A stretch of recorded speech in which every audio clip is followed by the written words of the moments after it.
I'm very happy to be able to join today this webinar and to share some insights into youth research with you. I'm Dunja Potočnik, youth researcher. I am very passionate about youth research, both because it provides insights into status, needs, aspirations of young people, and also because it gives a voice to young people. It actually empowers young people. It lets young people to be heard, at least collectively, or on a group level. And also when it comes to some, for instance, qualitative methods, also on the individual level. But you will learn something more about research methods in the next module, in the fourth module. So let's start first with understanding of the factors that actually influence selection of the youth research topics. So understanding and addressing youth issues is truly detrimental and key for promotion of youth well-being and success. And youth research covers a very wide variety of topics. The exact focus of the study in each country actually depends on the national and on the local and context and policy priorities. This includes the necessity of finding new methodological approaches, the need to gather new data, other type of data to answer both to traditional questions in youth research area and to some new emerging research topics. And what actually influences on some other level selection of these topics? First of all, we have prior research findings. As you will see later on, there's a very long list of so-called traditional research topics that are being present for a very long time, practically before the very beginning of the youth research in social sciences. Youth researcher in social sciences can be covered by sociologists, psychologists, also by political scientists, people who are engaged in cultural and gender studies, in economy, anthropology, and so on. All of these disciplines accumulate vast knowledge in young people, and some of this knowledge is so much fundamental for understanding of the young people that is actually already embedded in regular youth research and also covered by official, national, regional, supranational statistical offices. Some other topics may have raised interest by researchers and youth experts in the previous research cycles. And researchers and youth experts actually make a decision to ponder into this topic more profoundly. Also, some events or phenomena may actually initiate interest by researchers. For instance, it happened during the COVID pandemics when we had social distancing, and this social distancing raised large interest from researchers, from medical experts, because it left a very profound impact on the mental and physical well-being of the young people. Then we have geopolitics that actually influences youth research. Political regimes may be more or less responsive to the needs of the young people, and it is very visible on the titles of the study, on the type of the data that is being gathered on the young people. Young people very often, due to their age and due to their social status, actually do not have a complete freedom to choose where they will live and with whom they will live. And it very significantly impacts their status, their aspirations, their opportunities, and their success in life. Let's just take an example of the voting rights. For instance, in Austria, Australia, Canada, Brazil, Scotland, and Wales, they have set the age for voting at the national elections at 16. Majority of the countries have set voting age at 18, but some countries have still set it at the age of 20 or even 21. So these are major differences this when it comes to the point in the life cycle when young people can actually stand for their rights and make a profound decision. Economic factors influence selection of research topics in several ways. The first one concerns the economic status of the country and availability of the funds for the research and for the social research and for the youth research. You may know that actually majority of research goes to technology, natural sciences, to some cutting-edge technologies and so on. And when it comes to the social sciences, unfortunately, in many countries, young people are still not a priority. And it actually reflects on the availability of the funds, especially when we would like to obtain representative data on the large samples, because such research is very costly. And also, if we would like to supplement this quantitative data with some more in-depth studies that is conducted by qualitative methodology, it gets even more costly. So research community is trying to advocate for larger representation in these funds. Then also we have a minority status that actually affects selection of the topics in social research and in youth research. It is not the same if you have a person who belongs to a group with one or more minority statuses. And there are different topics that are of interest for researchers in this respect. For instance, whether young people belongs to gender minority, whether they have disability, whether they belong to national or religious minority, or they have different political orientation or value orientation from the majority of the young population. Also, concerning the age group, there are different topics of interest for researchers depending on the developmental stage of the young people. Because, as you know, young people during their life course go through various transitions. And these various transitions actually mark what is important for them in a certain life point. And last but not least, which you're going to learn something in the next module, the module on the networks in youth research. It is not, it is very different when it comes to selection of the research topic, whether it was initiated top-down, whether it was selected by a participative process, or it was selected bottom-up. Very often, we actually still have example that policymakers, politicians make research agenda. And usually in this case, you have traditional topics represented, for instance, employment, education, and physical health. It usually happens when national and local government push their agendas irrespective of the previous research and of the needs of the young people. In some other cases, when a collaborative process takes place, researchers, institutions, and youth organizations actually jointly make a decision on the research topic. Also, and this is what happens very frequently, researchers decide on the topics depending on the prior fundings and depending on the availability of the funding. Some research-oriented donors fund a very wide range of the topics, and some others have specific research interest and specific agendas they're actually trying to push forward.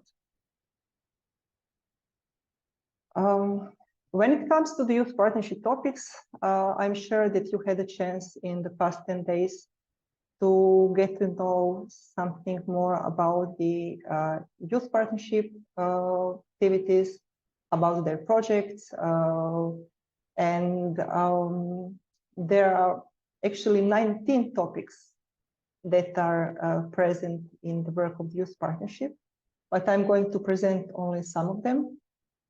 So we have access to rights, which is a very prominent topic, then mental health and well-being, participation, social inclusion, strengthening youth work and its recognition, sustainability and climate change is very significant topics in the last decade. Then training and education of youth workers, young people and conflicts, and youth policy development and evaluation, which is very important topic for researchers, for policymakers, and for the youth practitioners. If you would like to think about different research topics, then we also have to take into account representation of different topics across the globe.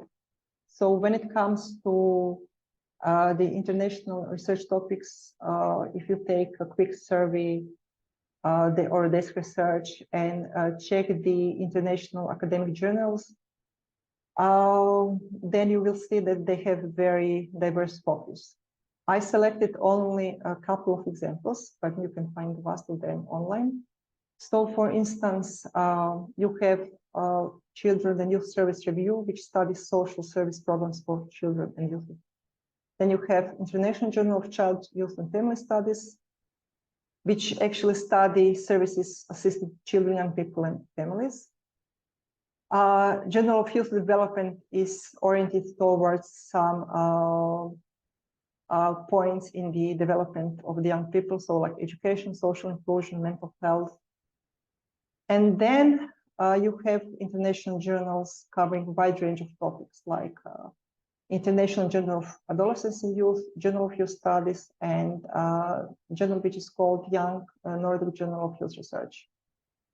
Also, there are some very interesting international networks covering a wide range of topics, which you will learn in the Module 3.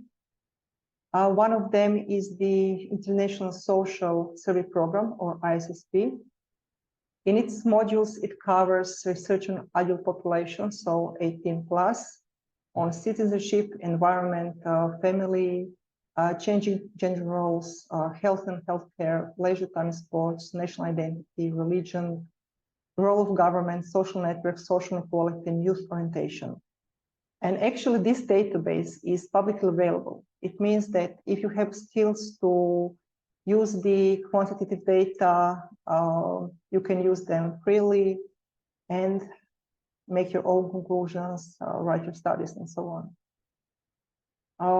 When it comes to the youth research topics on the national level, I selected a couple of examples of the national research networks. For instance, we have Planet Youth in Iceland, which is very much oriented into topics of substance abuse, leisure time, and sport. Then we have Estonia Youth Work Center, which focuses on youth work, social inclusion, and education, but it's actually not limited to these topics. It has a wide range of topics, but these first two topics are very emphasized. Then we have Finnish Youth Research Society, Institute for Social Science in Portugal, Youth Institute in Germany, Institute for Social Research in Croatia, which is actually my institute where I work, that have very wide range of topics covering young people, for instance, starting from education, employment, physical health, mental health, participation, artificial intelligence, environmental change, sustainability, and so on. And we actually try to adapt to the changing reality and to see in what direction our previous research leads us, and to also include young people in conceiving the service, so in drafting the instruments and so on. So when it comes to the so-called traditional research topics, it's actually not, we are going to use this distinction on traditional and like new or emerging research topics, because it's actually not the best option to divide topics on traditional and emerging, because none of these topics is strictly confined category as some of the topics that are so-called traditional can actually be innovative and new topics if you apply new methodology. But we're going to call them traditional and emerging for operational reasons. And also later on, I will use expression topics that are getting on recognition. The so-called traditional topics, so topics that are usually present across the world, are social structure and intergenerational mobility. Then we have value orientations, education, which includes formal, non-formal, informal, unemployment, entrepreneurship, skills and jobs for the future, youth transitions, which includes transitions to labor market and transitions to independent life. Then we have leisure time, social inclusion, political participation, physical health, substance abuse, sexuality, pregnancy and early parenthood, discrimination and gender equality, migrations, refugee and asylum seeker status, impact of war conflict of young people and their families, volunteering, delinquency and juvenile crime, and religion. So all of these topics are actually present in youth research since the end of the World War II, but they differ from country to country. So in some countries, they're examined only on the level of phenomena. I will say something more about different approaches, so macro, meso, micro approach later on. So yeah, most often you have these topics present on level of phenomena. On the level of quantitative data that is being used for large comparative studies. And only sometimes you actually have supplemented this data with qualitative data. So with methods where you directly ask your young people to express by their own words how they feel, what they need, what are their aspirations, what are their opportunities, and what are actually recommendations they would give to different stakeholders in the youth field. When we talk about these different levels of approach, so we can have macro, meso, and micro approach. So what does this actually mean? Macro level usually stands for the topics that deal with large systems, where we observe only general patterns, without pondering into some smaller fragments or phenomena. For instance, such topic is youth employment, where we talk about some trends, so decrease or increase of employment, or some changes in the structure of entrepreneurship and so on. Meso level, on the other hand, usually refers to interaction among people and to phenomena that are actually a result of these interactions. It may include, for instance, reconciliation of the private and working life, bullying among the peers, cyberbullying. But as I said, it is only on a general level. And then we have micro level that usually refers to the topics that are further developed after the research on the meso level. And very often they concern a group of people in a specific position or a group of people in some very small setting or region. For instance, we can have a topic of the access to youth services in the rural settings.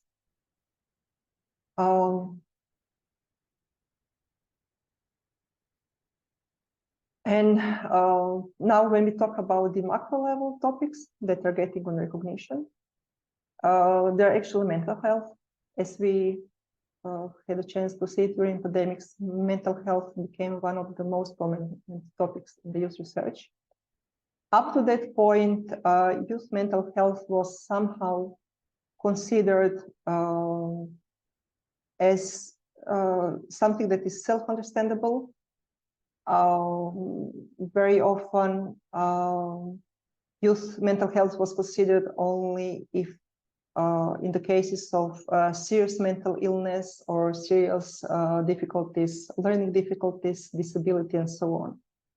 Now, researchers, not only youth researchers, but researchers in general, are aware that youth mental health may be very fragile, and that it has to be approached by different experts, and that young people have to be provided facilities that support their mental health, and different type of services, both online and offline, in order to prosper and to actually build their resilience. Then also topics that are getting on recognition is pandemics, then youth and climate change, trust in science and scientists, financial literacy, young people in rural areas, quality of life, fostering supportive environments, and providing meaningful opportunities. The last two topics actually sound very wide, and very often they are not recognized by different stakeholders, but thankfully institutions and organizations like, for instance, Youth Partnership are trying to advocate for these topics. When we talk about meso-level topics that are getting on recognition, they are very, very diverse. There's a very long list of such topics. Some of you mentioned these topics in the Menti at the beginning of this webinar.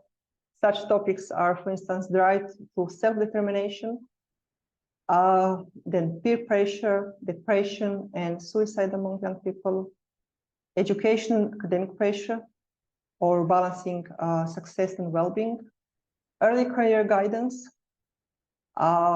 precarious employment and meaningful jobs, reconciliation of private and work life, impact of virtual reality and social networks on different aspects of young people's lives, like education, family life, relations with peers and friends, physical activities, self-image and identity building, mental health. Then we have a topic of influencers, bullying among the peers, cyberbullying, and on-screen violence. You can see that there is a long list of the topics actually related to the virtual reality. Also, we have a related topic of the today's celebrities and how they shape lifestyles and life choices of the youth. Then gender identity, stereotypes, perception of one's own sexuality, adapting life choices to environmental changes, then impact of war conflict on young people, youth culture and subculture. And when it comes to this topic, it's actually very interesting that it was somehow in the background for the last decade. And now it's getting on recognition because the researchers realize that they should investigate into the ways how young people shape their own future, how they shape meaningful leisure time and so on, and also how they express themselves artistically. Then you have a topic of ethnic elements in youth culture, and also, which is a topic that is being recognized in the last decade, is radicalization and violent conflicts among the young people. When it comes to the social sciences and to youth research, it is actually very difficult to make a breakthrough in research. And we can actually say that there are no genuinely new topics, but some of the topics are getting more on recognition. And they are being redefined by researchers, by policymakers, by youth organizations, and by young people themselves. And hubs of knowledge, such as Youth Partnership, actually help to widen the understanding of research topics and proposing the new topics. And now there's example of one of such topics that is actually being present for decades in youth research and in research in general. And it is women's participation. So it means both political participation and social participation. Traditional presentation of this topic actually encompasses identifying major trends or phenomena, while contemporary research is for fostering meaningful women's participation, removing barriers to participation, and empowering women to engage beyond the voting rights, especially the young women. And following this webinar, you can find some more examples of the webinars, of the discussions, podcasts, and so on the Youth Partnership webpage.